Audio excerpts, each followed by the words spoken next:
निकलना, इसके लिए कुछ ना कुछ तो ट्रांसपोर्टेशन सिस्टम होना चाहिए, जो कि हम जानते हैं कि ब्लड सर्कुलेटरी सिस्टम द्वारा होता है, जिसमें कि ब्लड है, ब्लड वेसल्स है, हार्ट है, ये सब मिलकर इस प्रोसेस को परफॉर्म करते हैं।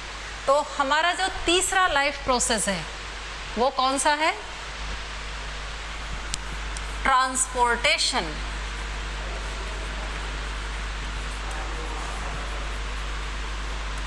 तो नेक्स्ट जो लाइफ प्रोसेस है, पहला कौन सा हो गया? Nutrition.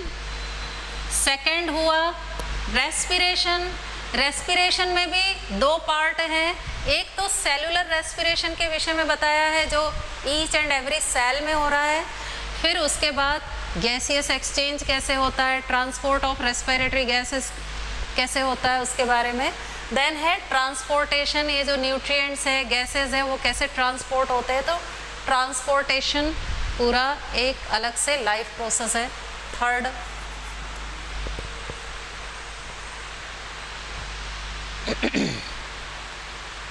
but what happens when the body size of the organism increases and the body design becomes more complex? In multicellular organisms, all the cells may not be in direct contact with the surrounding, है ना। Multicellular जैसे हम हैं, हमारे body की हर cell तो surrounding के contact में, डायरेक्ट कांटेक्ट में नहीं है। The simple diffusion will not meet the requirements of all the cells।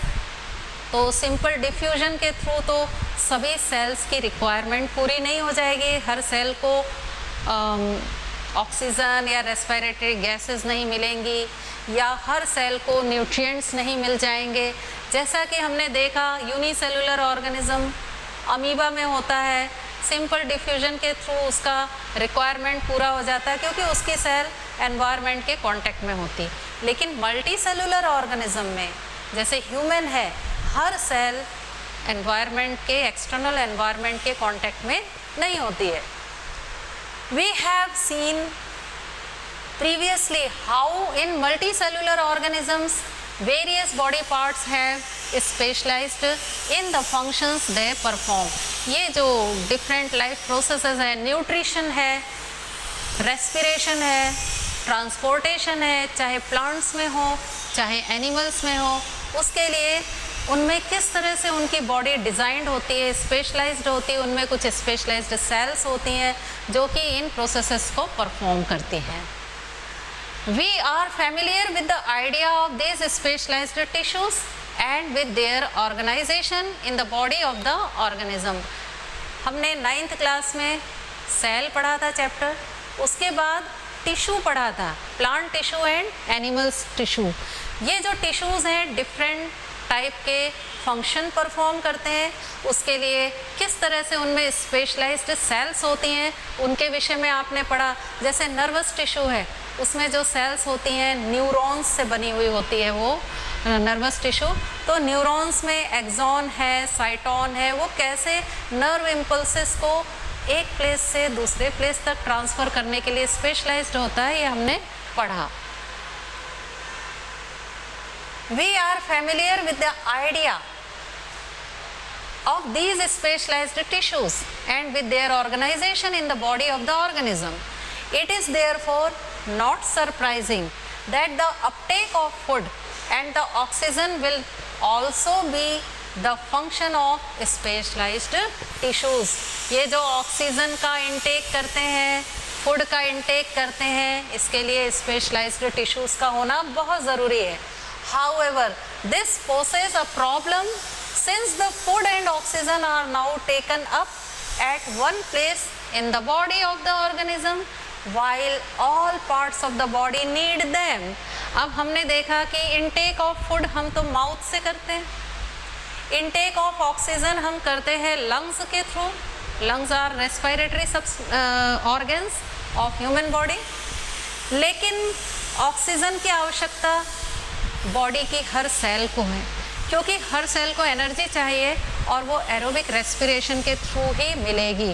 तो ऑक्सीजन को हर सेल तक पहुंचाना है, उसके लिए ज़रूर कोई ना कोई ट्रांसपोर्टेशन सिस्टम होना चाहिए।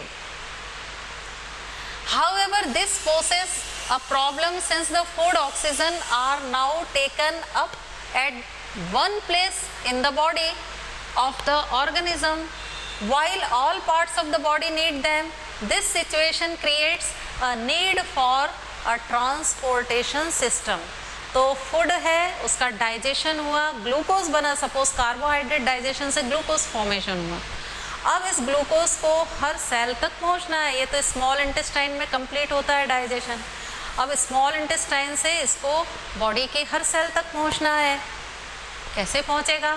कोई ना कोई ट्रांसपोर्टेशन सिस्टम जरूर होना चाहिए for carrying food and oxygen from one place to another place in our body. When chemical reactions use the carbon source and the oxygen for energy generation. हम जानते हैं कि रेस्पिरेशन के दौरान क्या होता है, कार्बन सोर्स कोई रहता है, for example glucose is the carbon source, और ऑक्सीजन के द्वारा उसका ऑक्सीडेशन होता है, ब्रेक डाउन होता है, एनर्जी रिलीज होती है। जब एनर्जी रिलीज होती है तो कोई ऐसे भी प्रोडक्ट्स बनते हैं which are now not useful for the body. जैसा कि हम जानते हैं सेलुलर रेस्पिरेशन के दौरान ग्लूकोज का ऑक्सीडेशन होता है तो दो प्रोडक्ट्स बनते हैं। एक होता है कार्बन डाइऑक्साइड, दूसरा होता है वाटर और एनर्जी रिलीज होती है। अब इसमें से ये जो कार्बन डाइऑक्साइड और वाटर है ये तो बॉडी में ज़्यादा नहीं होने चाहिए, तो ये क्या है, waste material. Specially carbon dioxide ये ज़्यादा एक्यूमुलेट नहीं होना चाहिए बॉडी की सेल्स में, तो इनको रिमूव भी करना है, बॉडी से बाहर भी करना है, तो इसके लिए एक्सक्रीटरी सिस्टम हो जाएगा। थर्ड सिस्टम कौन सा होगा, एक्सक्रीटरी सिस्टम।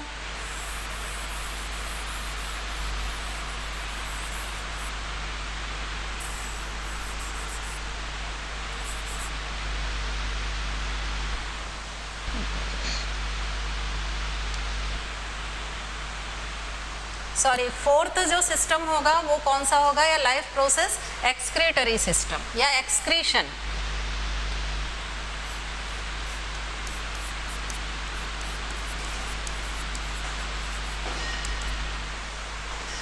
एक्सक्रीशन हो जाएगा जिसमें कि बॉडी के अंदर, सेल के अंदर मेटाबॉलिक एक्टिविटीज़ या बायोकेमिकल एक्टिविटीज़ के दौरान जो वेस्ट मटेरियल बनते हैं उनको बॉडी से बाहर किया जाता है। फॉर एग्जाम्पल हमारी बॉडी में नाइट्रोजन मेटाबॉलिज्म के समय एक वेस्ट मटेरियल बनता है यूरिया। यूरिया का फॉर्मेशन लिवर में होता है। ये एक टॉक्सिक सब्सटेंस है, ज़्यादा मात्रा में सेल में नहीं होना चाहिए, तो इसको बॉडी से बाहर निकालने के लिए एक्सक्रीटरी सिस्टम है जिसमें कि किडनी इसको ब्लड से फिल्टर करके यूरिन का फॉर्मेशन करती है। तो एक्सक्रीटरी सिस्टम होता है जो कि अनवांटेड जो सब्सटेंस है या मेटाबॉलिक वेस्ट है उसको बॉडी से रिमूव करता है। तो हम इस चैप्टर में 4 लाइफ प्रोसेसेस पढ़ने वाले हैं। एक होगा न्यूट्रिशन, दूसरा होगा रेस्पिरेशन, थर्ड लाइफ प्रोसेस होगी ट्रांसपोर्टेशन और फोर्थ लाइफ प्रोसेस होगी एक्सक्रीशन। Thank you.